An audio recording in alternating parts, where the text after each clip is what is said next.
សួស្តីបងប្អូនទាំងអស់គ្នានេះគឺជាស្ទះឡានស្ទះនៅកែបបងប្អូនចុះសាក្តៅបងប្អូនស្ទះកែបថ្ងៃអុំទូកទី3បងប្អូនស្ទះឡានច្រើនណាស់ទៅលេងកែបហ្នឹងពេលមកវិញក៏ឡានស្ទះដែរបងប្អូនពេលមកវិញក៏ច្រើនដែរស្ទះចរាចរណ៍ស្ទះច្រើនតែនឡានឡើង3ជួរស្ទះនាំបានចូលទិញគ្រឿងសមុទ្រលើសាក្តាមបងប្អូនស្ទះមែនតែនឡានច្រើនមែនតែនថ្ងៃហ្នឹងមិនថានៅកន្លែងណាបងប្អូនទៅដើរលេងនៅគ្រប់កន្លែងហ្នឹងច្រើនបងប្អូនហើយនេះដល់ផ្សារក្តាមបងប្អូនមកមើលទេសភាពនៅផ្សារក្តាមបងប្អូនចូលលេងចូលមើលមកស្ទូបសិនបានយើងទៅទិញគ្រឿងសមុទ្រ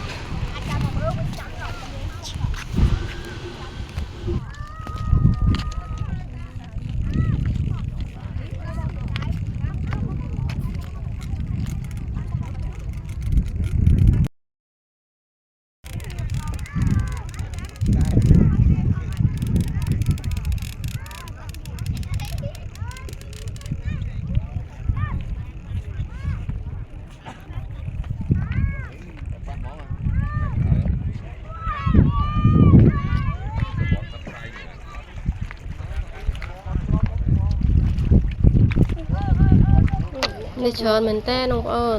នេះច្រើនណាស់ជាទៅស្រូបខ្យល់អាកាសបរិសុទ្ធនៅសមុទ្របងប្អូនកែបនេះផ្សារក្តាមនេះនៅផ្សារក្តាម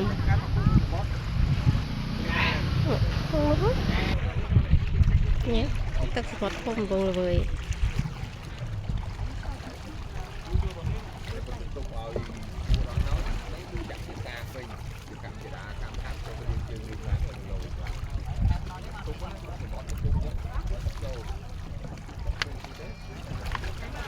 ខ្ញុំឆាប់កែបឆាដុំមកធំពេកថតអីចឹងមកថតអីចឹង